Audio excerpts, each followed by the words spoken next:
आप सभी को जय गुरु। उम्मीद है कि आप सभी अपने जीवन में सुखी हैं, स्वस्थ हैं, प्रसन्न हैं और आनंदित हैं।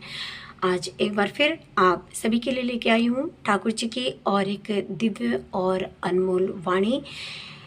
मुझे यकीन है ये वाणी आपको बहुत अच्छी लगेगी और आपका ढेर सारा आशीर्वाद मुझे मिलेगा। मैं ईश्वर के श्री चरणों में आप सभी की मंगल कामना करती हूँ। ठाकुर जी की वाणी है, धनी हओ क्षति নাই কিন্তু दीन एवं दाता हओ। धनवान यदि अहंकारी হয় সে দুর্দশায় অবনত হয়। দিনতাহীন অহংকারী ধনী প্রায়ই অবিশ্বাসী হয় আর তার হৃদয়ে স্বর্গের দ্বার খোলে না। अहंकारी धनी मलिनतार दास ताई ज्ञान के उपेक्षा करे। ये कितनी सुंदर बात ठाकुर जी ने हमें समझाई है इस वाणी के माध्यम से कि आप धनवान बनिए, आप धनवान बनिए, कोई क्षति नहीं, मगर आप दीन एवं दाता बनिए। क्योंकि यदि धनवान अहंकारी होता है, यदि धनवान अहंकारी होता है तो वह दुर्दशा में अवनत होता है, माने वो अत्यंत दुर्दशा में घिरा रहता है। दुर्दशा उसके चारों ओर जैसे उसको आक्रमण कर देती है। दीनताहीन अहंकारी धनी, जो दीनताहीन अहंकारी धनी होता है वो अक्सर अविश्वासी होता है और उसके हृदय में स्वर्ग का द्वार नहीं खुलता। अहंकारी धनी मलिनता का दास होता है, इसीलिए वो ज्ञान की उपेक्षा करता है। जो ज्ञान की उपेक्षा करता है उसके जीवन में अंधकार परिपूर्ण हो जाता है। वो किसी भी सूरत में अपने वर्तमान गुरु भगवान में आसक्त नहीं हो पाता, अपने जीवन को उन्नति के पथ पर अग्रसर कर नहीं पाता और समझिए हर प्रकार के दुविधाओं में हमेशा घिरा रहता है। अपने आप को ऊपर उठाना तो दूर, उस परिस्थिति से ही वो निकल नहीं पाता। इसीलिए बहुत ज़रूरी है कि हम यदि धनवान बने, उसके साथ साथ उस धन का सही उपयोग भी करें, दानी भी बने और उस दान को करने के उपरांत हमारे मन में किसी भी तरह की कोई ऐसी भावना न आए कि मैंने अमुक को ये दान दिया, वो दान दिया और हमें क्रेडिट चाहिए।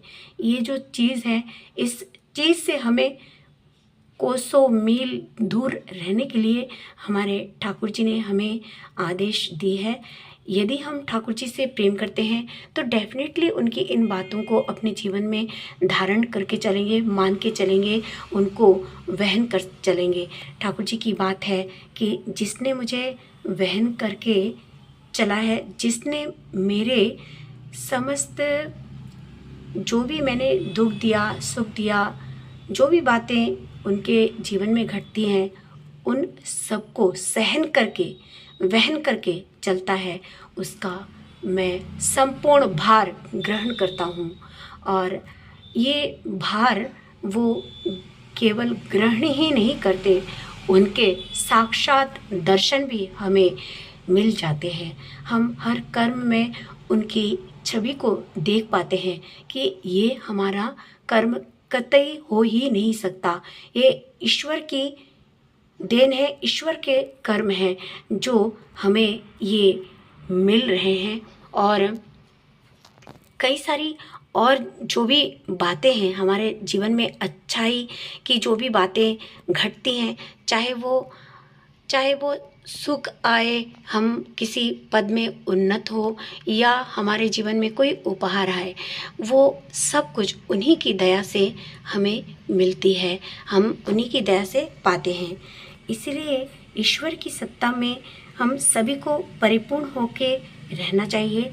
कभी भी किसी बात को लेके अहंकार नहीं करना चाहिए, किसी के मन को कोई ठेस नहीं पहुंचाना चाहिए, क्योंकि जिनकी श्री चरणों की डोर को हमने पकड़ के रखा है वो ये नापसंद करते हैं, और वो जो नापसंद करते हैं उसको हमें लक्ष्य करके चलना पड़ेगा, क्योंकि यही लक्ष्य ही हमें अपने गंतव्य पर पहुंचाएगी और हम अपने इस जीवन में सार्थक होंगे।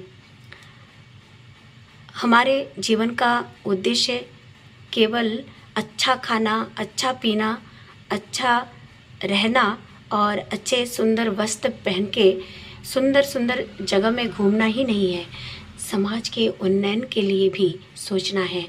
कौन से लोग समाज के अभी भी बिखरे हुए हैं, उनके सामने जाके इतनी सुंदर तरीके से उनको सहजतापूर्वक साहस, प्रेरणा और उन्नयन भरे शब्द देके आगे बढ़ाना है कि उनको ये अनुभव भी ना हो कि वो नीचे हैं, छोटे हैं और अक्षम हैं, वो सक्षम नहीं हैं।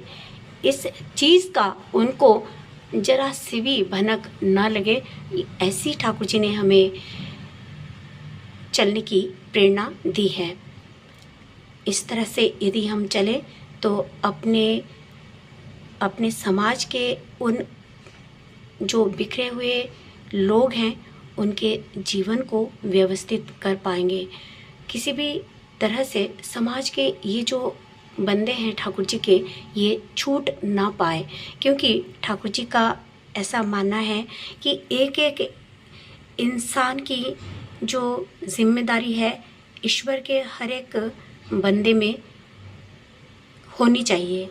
ईश्वर का हर एक बंदा अर्थात जिसने दीक्षा ली है, यजन, याजन, इष्टवृत्ति, स्वस्त्यानी और सदाचार, इनको जो पाल रहा है उसके अंदर ये भावना ज़रूर होनी चाहिए कि किसी भी प्रकार से हम समाज के इन बिखरे पन्नों को बिखरने ना दें। ऐसे ही आंधियों में उड़ के कहीं ढेर ना होने दें, पानी में ऐसे ही ना बहने दें उनकी ज़िंदगियों को, क्योंकि ये अनमोल ज़िंदगियां हैं और इनको ईश्वर ने कुछ खास मकसद के लिए इस धरती पे भेजा है।